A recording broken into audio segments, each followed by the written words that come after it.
இந்த தீய சக்தியை பற்றி, அவங்க நிர்வாகத்தை பற்றி ஒரு வெள்ளை அறிக்கையை ஒன்று வெளியிட்டோம்ல, அது ஷார்ட் அண்ட் ஸ்வீட்டாக சொல்லணுன்னா, ஒரு ஓட்ட பாத்திரத்துக்குள்ளே தண்ணி ஊற்றிக்கிட்டே இருந்திருக்கிறாங்க. பாத்திரம் எம்டியாகவே இருந்திருக்கு, ஆனால் ஊற்றின தண்ணி தான் எங்கே போச்சுன்னு தெரில. கடவுளுக்கு தான் வெளிச்சம். அது மாதிரி இப்போ நம்ம சொன்னதெல்லாம் சும்மா ஒரு சாம்பிள் தான். இன்னும் வரப்போகிற நாட்களில் உங்கள் அரசனுடைய அந்த விஸ்வரூபத்தை நீங்கள் பார்ப்பீங்க. அடுத்து வாயத்தொடங்க சிஎம். அடாடாடா, உங்கள் சிஎம் நெஞ்சிலேயே குத்திட்டு வந்தீங்க பாருங்க, அதெல்லாம் வேற லெவல்.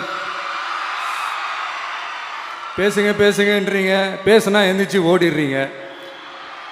இனிமேல் பேச ஆரம்பிக்கிறதுக்கு முன்னாடி என்ன பண்ணணும் அப்படின்னா, ஒரு நண்பர் ஒருத்தர் சொன்னார், மாண்புமிகு பேரவைத் தலைவர் அவர்களே எல்லா டோரையும் இழுத்து லாக் பண்ணுங்க அப்படின்னு சொல்லிட்டு தான் பேச்ச ஆரம்பிக்கணும் போல் இருக்கு. ஏன்னா பேசிட்டு இருக்கும் போதே எந்திரிச்சு ஓடிடுறாங்க. 5 நிமிஷம் பேசினதுக்கே குளத்தூர்ல கொத்து பரோட்டா போட்டாங்க. இதுக்கு மேலே பேசினா மொத்தமாக முடிஞ்சிடும், பார்த்துக்கங்க. நாம் அரசியல் பேசினா விஜயெல்லாம் அரசியல் பேசலாமா அப்படிங்கிறது. சரிப்பா, நமக்கு எதுக்கு வம்பு, நம்ம பாட்டுக்கு நம்ம வேலையை பார்ப்போம், எதுக்கு அவங்கள பற்றி பேசிக்கிட்டு அப்படின்னு இருந்தால் விஜய்க்கு அரசியலே பேச தெரில அப்படிங்கிறது. இப்படியே மாறி மாறி மேகதாது அணையை பற்றி என்ன தெரியும், விஜயம் அதை பற்றி பேசலை. இப்படி நம்ம அரசியலுக்கு வந்ததுலேருந்தே ஒரு கூட்டம் குறை மேலே குறையா சொல்லிக்கிட்டு, பாட்டுக்கு பாட்டு கச்சேரி எங்களுக்கும் பண்ண தெரியும், பண்ணலாமா? இந்த மேகதாது அணை சம்பந்தமான அந்த வழக்கில் தமிழ்நாட்டோட பெட்டிஷனை சுப்ரீம் கோர்ட் எப்போ ரிஜெக்ட் பண்ணுச்சு? அப்போ யார் ஆட்சியில் இருந்தா? ஏன் ஒழுங்காக வாதாடல?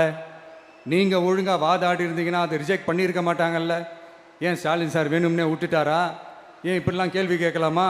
இப்படிலாம் கேள்வி கேட்டால் தான் மேகதாது அணையை பற்றி பேசுனதா அர்த்தமா? ஏன் அந்த ஸ்டேட்டு சிஎம் பேசுகிறாரு, நீங்கள் ஏன் பேசலை அப்படின்னா, நம்ம ஸ்டேட்டோட உரிமையை எங்கே நிலைநிறுத்தணுமோ அதுக்காக வேலை பார்க்குறது மட்டும்தான் முக்கியம். சும்மா சவால் விட்டுக்கிட்டு சீண்டி பார், நான் யார் தெரியுமா, தொட்டு பார், இப்படிலாம் பேசிக்கிட்டு இருந்தால் வேலைக்கு ஆகாது. சும்மா பேசி பேசி பிரச்சனையை வளர்த்துக்கிட்டு யார் மேலே அது பழியை தூக்கி போட்டுட்டு அப்புறம் மக்களை அம்போன்னு தெருவில் விட்டுட்டு இப்படி தான் ஒரு அரசியல் பண்ணணும்னா அந்த அரசியல் நமக்கு தேவையும் இல்லை, அதை நம்ம செய்யவும் போகிறதில்ல. Talk less work more mode தான், அதுதான் நம்ம பாலிசியே.